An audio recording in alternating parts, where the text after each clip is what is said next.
That is the entire documented operational window of the most closely watched abduction in America right now. From 1:47 in the morning, when a masked figure appeared at the front door of a home in the Catalina foothills of Tucson, Arizona, to 2:28, when an 84-year-old woman's pacemaker stopped transmitting. 41 minutes. And inside those 41 minutes, every answer this investigation needs is hiding. Nancy Guthrie, the mother of nationally known television anchor Savannah Guthrie, was taken from her home on the night of January 31st into the early hours of February 1st, 2026. Today is day 69. There is no named suspect. There is no confirmed location. There is no proof of life. A $1 million reward from her family remains unclaimed. 18,000 tips have reached investigators. None has produced an arrest. But this week brought movement. Not a breakthrough, not a resolution, movement. A forensic profiler who helped build the FBI's behavioral analysis unit, the unit that pioneered modern criminal profiling, offered a theory about motive that most public analysis of this case has not fully examined.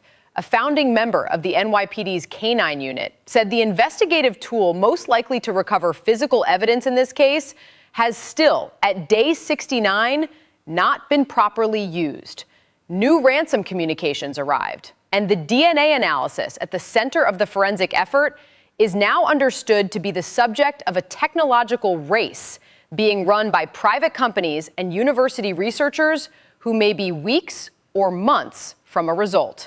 This is part 1 of 5. We are going to go deeper than the headlines tonight. To understand what the 41 minutes actually reveal, you have to start with what the doorbell camera footage shows and what it does not. The masked individual who appeared at 1:47 was calm. That is the first forensic observation worth holding on to. The person did not rush. They did not panic when the camera did not immediately come off its mount. They pivoted. They used foliage from a potted plant on the porch to cover the lens.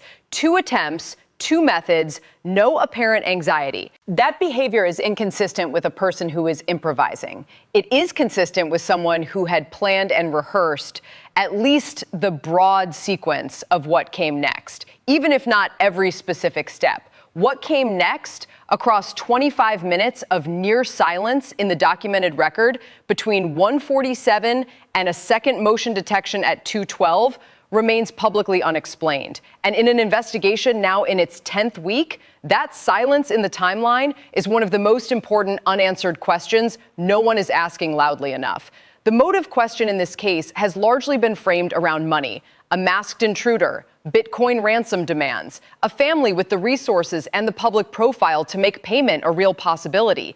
That framing is understandable. It is also, according to one of the country's foremost forensic profilers, potentially incomplete. Dr. Ann Burgess spent decades helping the FBI develop the methodology that became modern criminal profiling. She helped establish the behavioral analysis unit, the character modeled after her in a widely known crime series about the FBI's early profiling work is not an exaggeration of her influence in this field. It is an acknowledgement of it. This week, she offered an analytical framework for the Nancy Guthrie case that differs meaningfully from the public narrative. She described a category of motive she called personal cause. In these cases, she explained, the act has meaning only to the person committing it. It is not random. It is not opportunistic. It is directed at a specific target or a specific family for a specific reason that may be years or even a decade old. She noted that some of the most difficult cases she has reviewed involved grievances that were carried for 8 to 10 years before the person holding them finally acted.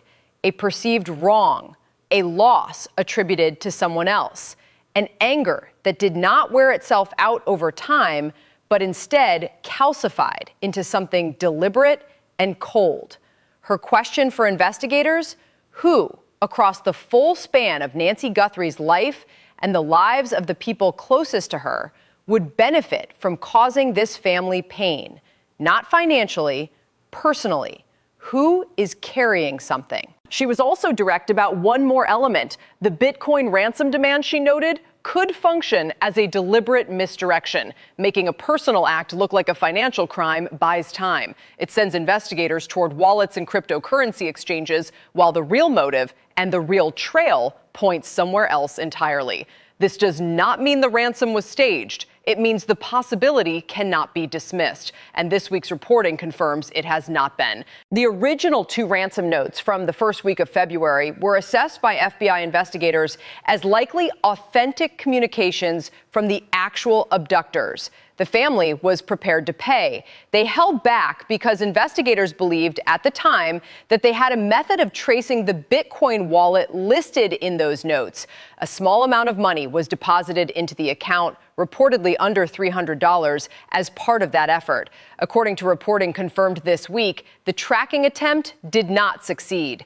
The original note writer has been silent since. No further communication from that source, no proof of life, no follow-up demand.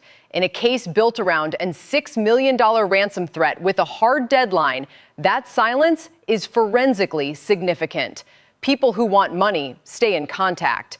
People who wanted something else sometimes go quiet once the act is complete. The DNA picture in this case is the one element experts agree could break everything open or keep everything locked shut, depending on a race being run right now, largely outside of public view.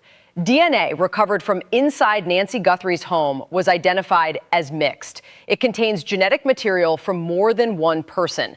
The portion that does not belong to Nancy or anyone in her family or known inner circle could belong to whoever entered that house on the night she was taken. The problem is separating it.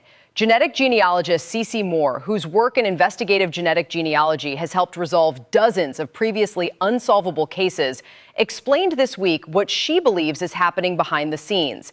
She said the sheriff's public statements about work being accelerated on the DNA without specifying what that work involves led her to theorize that a company which had been planning to release new DNA mixture deconvolution software has moved up that timeline, specifically because of the profile of this case.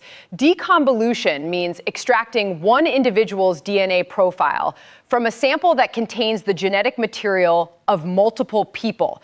It is one of the hardest problems in forensic science, particularly when the sample is complex and the contributing profiles are present in unequal proportions.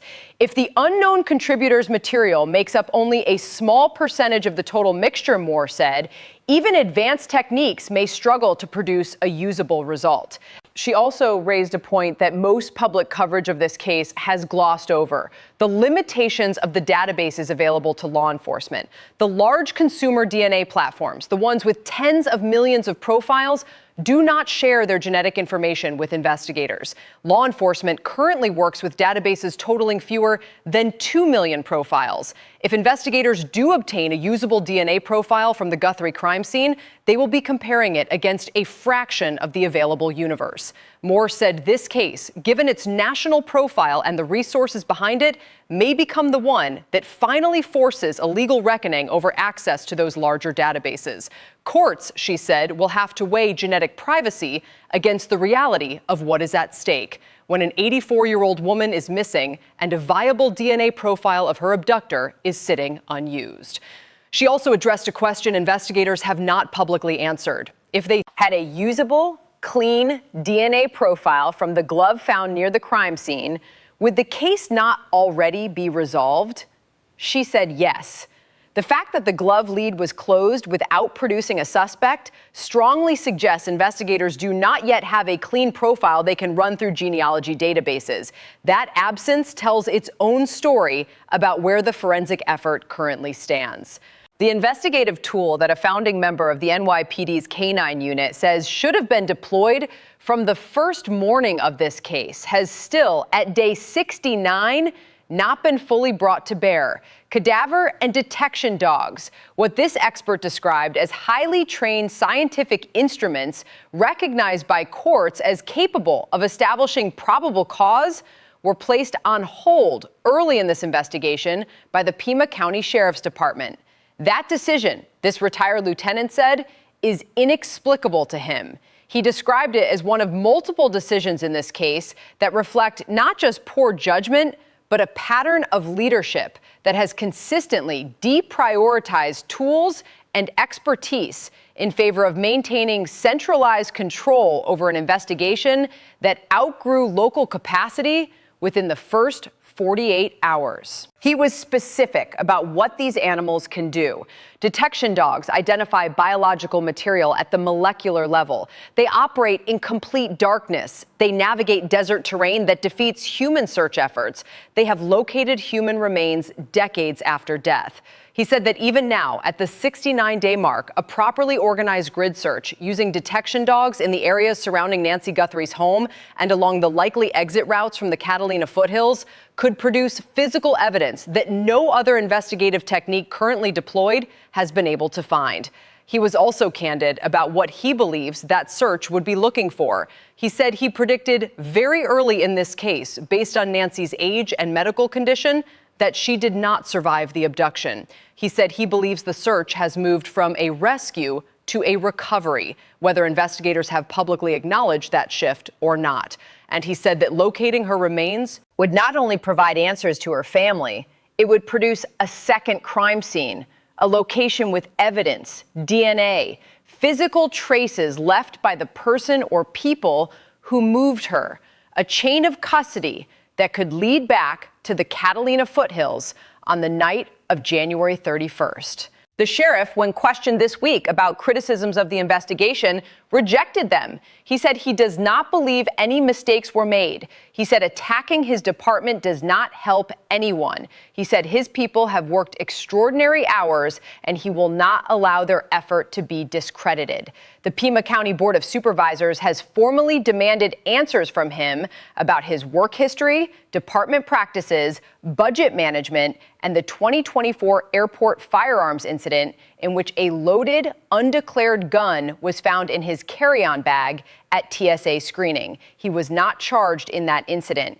He was required to secure the weapon before continuing his travel. A recall effort against him continues in the community. 72 days ago, this was a neighborhood where quiet was a luxury, where the jagged peaks of the Santa Catalina Mountains cast shadows over estates built on the assumption that wealth and gates and cameras create safety. The family of an 84-year-old woman who had lived in the Tucson area for more than 5 decades believed she was safe there. She was not. What happened in those 41 minutes on the night of January 31st has not been publicly explained. The masked figure has not been identified. The ransom notes that arrived in the first week went silent after the deadline passed. The DNA recovered from inside the home has not produced a profile. The pacemaker signal has not been detected anywhere. The border corridor theory has not been confirmed or denied. The $1 million reward has not been claimed.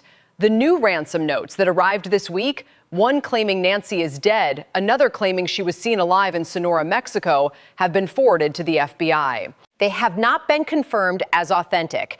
The forensic profiler who this week raised the possibility of a retribution motive said she believes this case will eventually be solved, not because the evidence is abundant, it is not, but because in cases involving more than one person, and she believes more than one person was involved in taking Nancy Guthrie, the passage of time and the pressure of silence tends to produce eventually someone who talks. She said she has seen it take months. She has seen it take years. Nancy Guthrie was born on January 27, 1942. She raised 3 children on her own after losing her husband at 49. She built a life in the Arizona desert that was quiet and specific and entirely her own. She has been missing for 69 days. If you have any information, contact the FBI at 1-800-CALL-FBI. Tips may be submitted anonymously at tips.fbi.gov.